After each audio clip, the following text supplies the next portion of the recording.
The Middle East, the cradle of civilization, is rich with stories of great kings, prophets, and philosophers. From Cyrus to Moses to Ibn Khaldun, our nations have given the world some of its greatest visionaries. Leaders like Anwar Sadat, King Hussein, Menachem Begin, King Faisal, and my father, too, took up the mantle of seeking peace for our people. But for 45 years, too many of us have been forced to live in fear. Fear of the next terrorist attack, fear of war, fear of economic instability, fear of nuclear blackmail. That's because 45 years ago, my country was taken hostage by a radical regime that seeks not only to keep my people in chains, but to export its revolution to your countries and your people. The regime in Tehran is responsible for the deaths of hundreds of thousands of innocents, Iranians, Arabs, and Israelis, Christians, Muslims, and Jews. It facilitated the October 7th attack. It fueled sectarian conflicts in Syria, Iraq, Lebanon, and Yemen. It is trying to unseat the Hashemite kingdom and delegitimize the custodians of the two holy mosques. It uses Palestinians as human shields. And now it has brought our cradle of civilization to the cusp of regional war.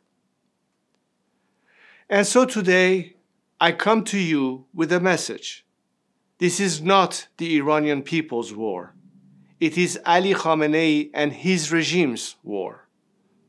The tyrant in Tehran couches his warmongering in Iranian nationalism. But he does not speak for our nation. The crimes his regime has committed against you, our neighbors, are an affront to Iranians and our values.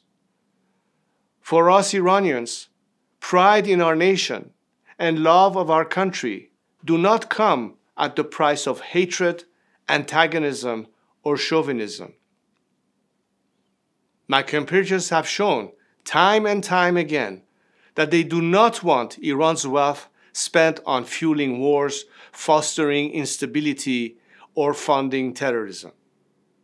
Iranians are not your enemy. It is the Islamic Republic that is our common enemy, the enemy of all peace-seeking people in our regions, whatever nation they come from or whatever faith they practice.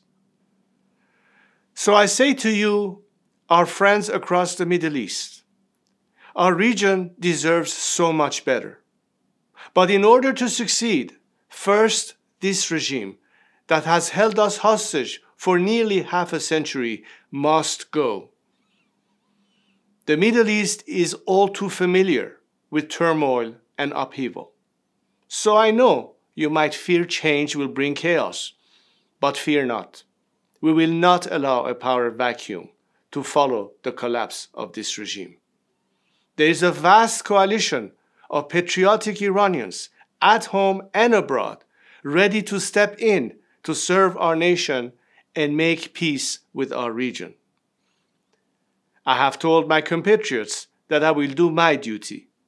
I will step forward at their call to oversee this peaceful transition to democracy and Iran's return to the community of nations.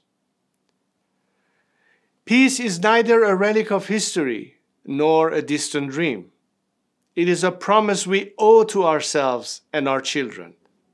And together, we can make it a reality.